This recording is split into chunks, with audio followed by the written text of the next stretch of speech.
The Security Collective acknowledges the traditional owners of the land on which we have recorded this podcast and pay our respects to their elders past and present.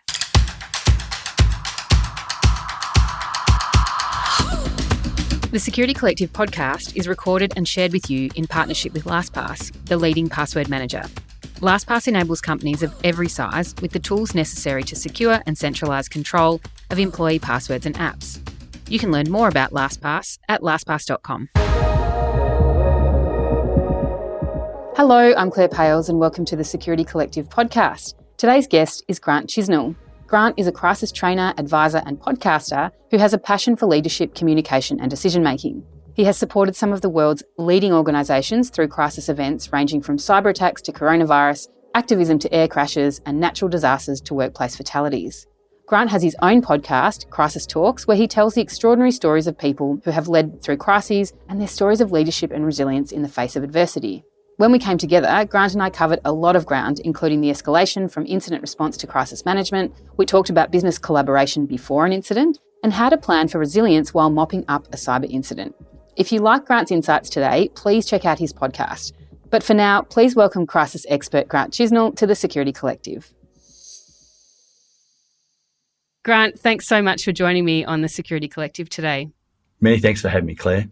So most cyber professionals will spruik that cyber is, in general, a shared responsibility, but narrowing down to the work that you do, you see cyber crisis preparedness as the shared responsibility. Tell me a little bit about this and where organisations should be focusing their efforts.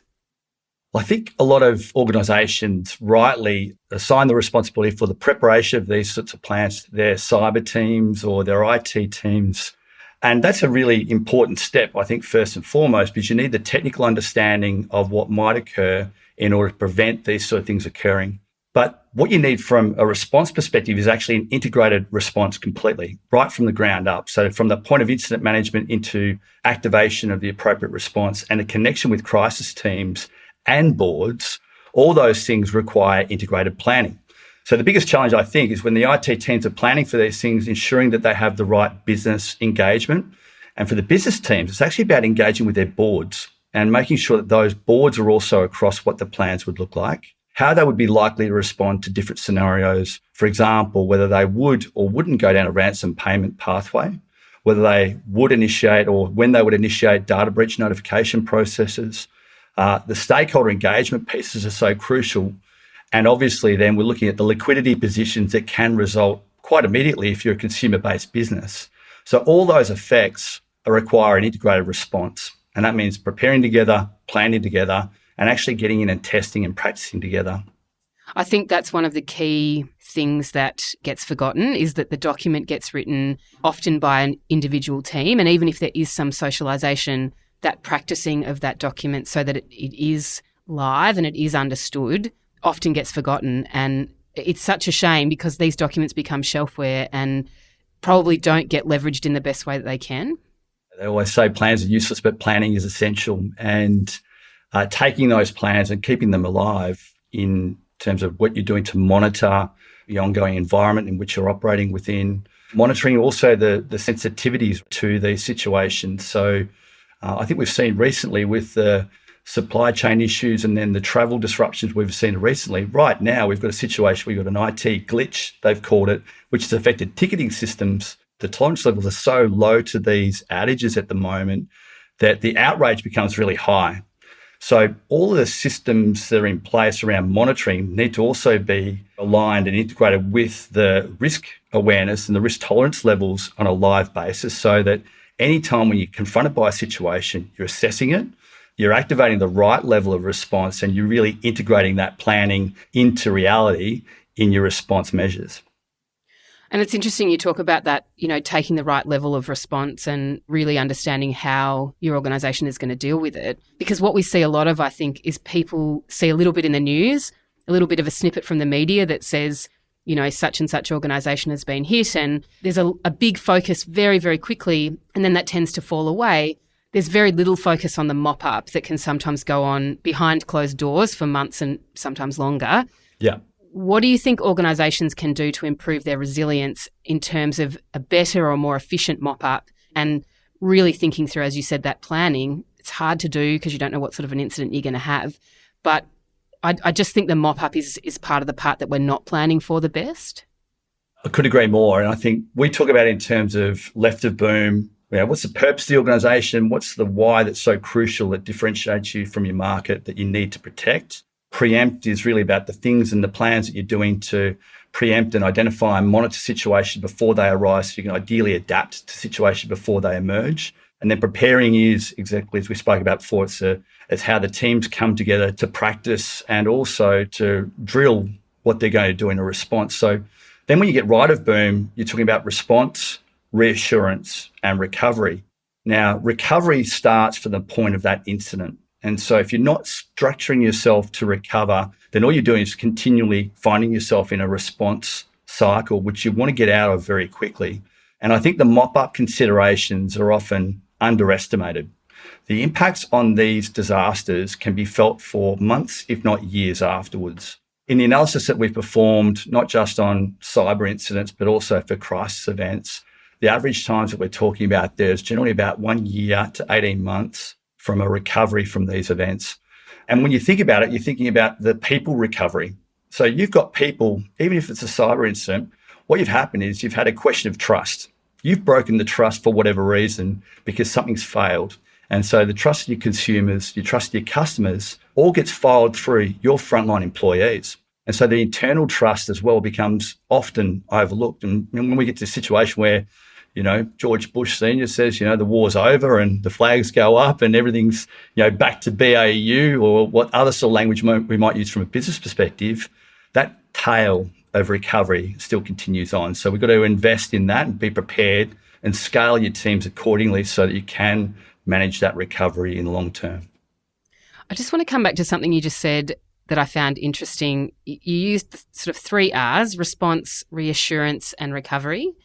Tell me about reassurance. Well, reassurance is really about that battle for trust, to regain the trust that you might have broken. We use an abbreviation called the 4 A's. And in the 4 A's, we talk about acknowledge, apologise, assure, and act. And the acknowledge is really acknowledging you've got a problem and what your part has been within that. Apologising is obviously about you stepping up and saying, we're sorry for what has happened, the effect that we've caused, the impact you've created within whichever stakeholder base that you're dealing with. But then the assurance piece is probably, again, one of those things that are often overlooked. And assurance comes from showing what you're doing, demonstrating openly and transparently what you're doing, which often requires really third-party support. And in situations where you've had an IT outage, for example, which is of your own doing, it's a cause of your own, then it becomes even more and more important that you have a third party that steps behind you to say, look, we have also tested and validated the plans or the recovery plans or whatever it may be, and can also give that extra layer of assurance to the stakeholder base that what you're doing is what you're saying. At the end of the day, we want to see that action follow through. So you're saying what you want to do, but you're actually doing it, and following through is the action point. A great example of that assurance piece, I think, recently was the chess outage from ASX. They had, I think, EY, or one of the accounting firms, came in not just to validate what they'd done from an incident or an outage issue to start with a few years back, but also to further validate their planning as a third-party step as well. Which I think is incredibly important for organisations who have gone through a crisis. I'm sure it can be very isolating when you're going through a crisis that in many instances no one else has been through the same thing. With cyber, every organisation's maturity is different. You might have the same virus or the same malware or the same type of ransomware incident, but for your business, your response is going to be very different. And to have a third party come in and say, actually, these are the things you did well, and here are some steps that you need to take to aid your recovery, would probably be quite comforting in many ways, maybe a bit stressful at the same time, but at least it gives you a way forward as well that you don't necessarily have to work out for yourself. Look, it's a great validation either way. If you're not sure, and a lot of these times, it's the first time an organisation might be dealing with this type of event, and having a third party, the role I perform is really a coach in a crisis situation. So I'm helping them validate their processes from a crisis management perspective.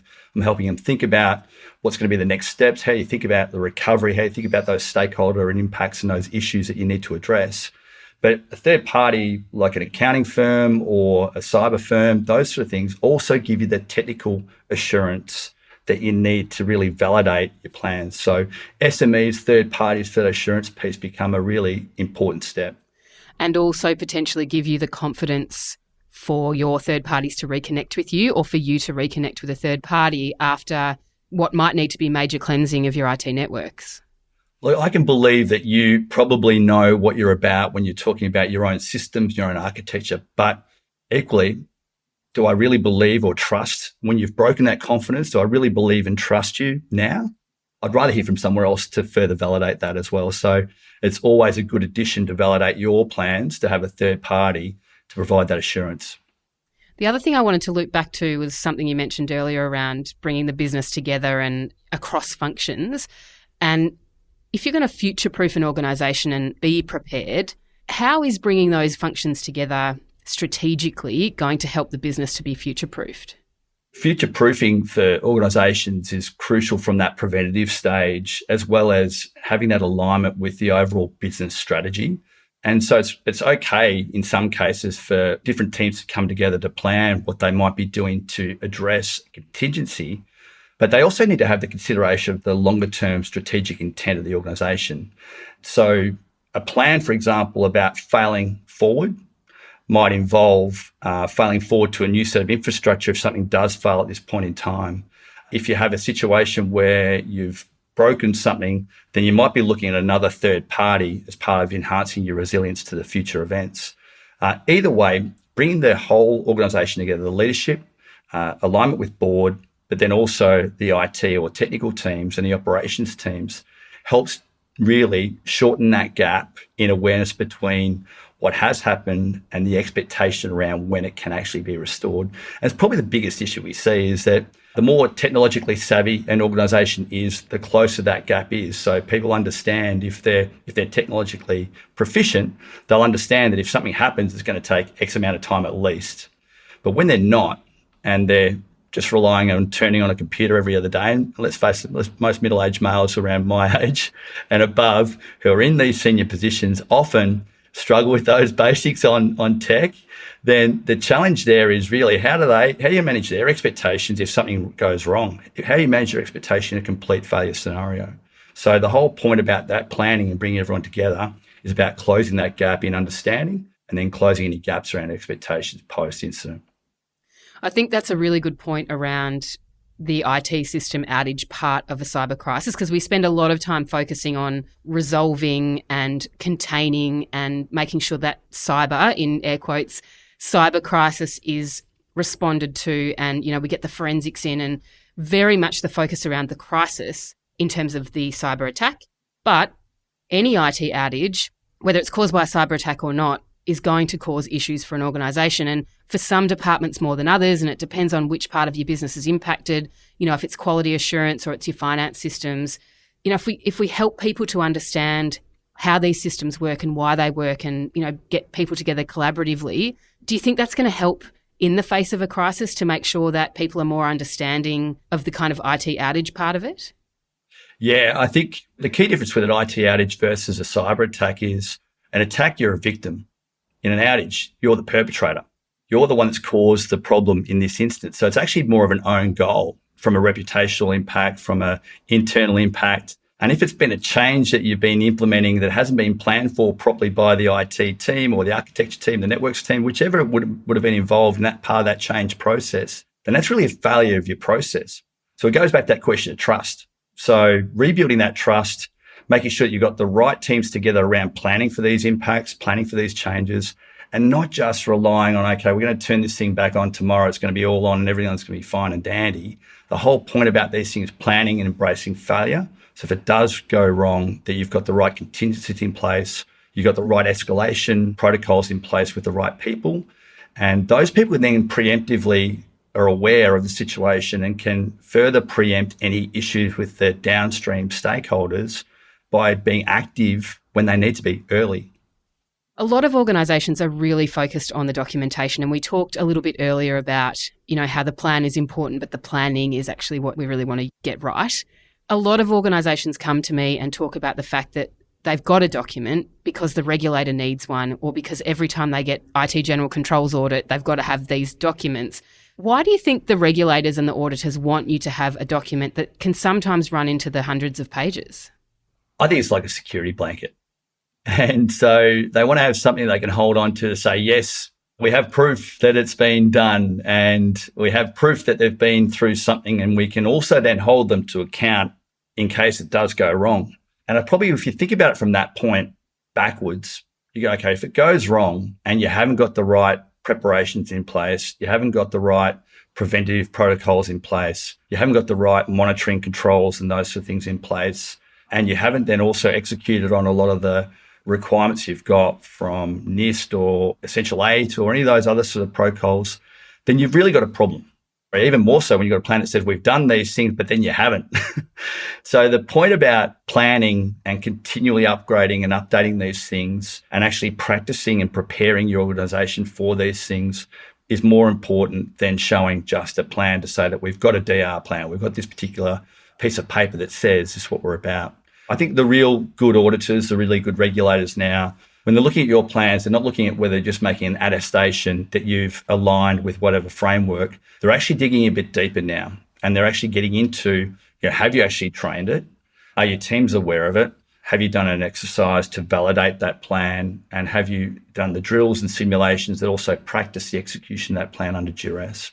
So the really good ones, I think now, the good organisations are not just looking at that one document, they're looking at how that integrates with their incident management planning from an ITIL process, how they're escalating into their crisis management frameworks, how that ties together with their business continuity plans when they've got an outage, and importantly, how they also going about their disaster recovery and restoration, validation and testing post. So all those things become part of that ecosystem of controls now that are so crucial, that are no longer standalone. Are you starting to see cyber inside the business continuity plan documentation, or are you seeing the incident response plans covering cyber with, an escalation path or a note to say that, should it get to this level of complexity or criticality, then we move on to the other document and into a new phase of crisis management? Are you seeing the two documents start to blend, or are you seeing that they're standing alone? It's horses for courses, and it's also, I think, as a result of the jargon that's created within the industry, whether it be the IT industry, the risk industry, all the industries within which we're dealing with. We're dealing a lot with, logistics, mining, critical infrastructure, as well as financial services. So all of those industries have their own nuances around the way they approach and the requirements they've got for planning. And so we do see a number of different approaches. I think the best case now is you've got integrated plans from the ground up. And so that's one of the critical success factors we talk about, is that integrated planning, that you've got integrated communications. So you're factoring in the facilities, the equipment, the systems. You've got backups around all of those. So if you do have a complete bare metal restart, then you've got the means to at least communicate with the appropriate stakeholders you need to and escalate the right protocols. Your crisis plans should be the same, and crisis teams ideally will be the same, give or take your technical components, depending on the scenario you're dealing with, whether it be cyber or a physical event. And at the end of the day, your BCPs and your disaster recovery plans all serve a purpose around continuing the business while something is down and recovering and restoring quickly, so you can actually recommit to your stakeholders in an assured way. So if you could give the listeners your best tip when it comes to cyber and business continuity planning, what would be your one piece of wisdom that you would impart today? Look, I think early activation is key, because early activation enables the understanding or a common understanding of the situation that you might be dealing with. It brings together the right experienced people to assess what you're dealing with and then start to generate the appropriate response. And then ideally, that early activation enables you to preempt any issues in the longer term. So if you could focus any efforts on ensuring that you're getting the right people around a problem quickly, then that'll address 95%, I think, of any scenarios, whether it be a cyber event, again, a physical event, whatever it may be. So that early activation, I think, is key. I think the answer that I get to that question from cyber insurers, digital forensics, all of them have exactly the same opinion as you, and that is early, give us a call, let us know as soon as you can, get the right people around the table, because you'd rather a false alarm than much bigger disaster. So, yeah, good advice, I think.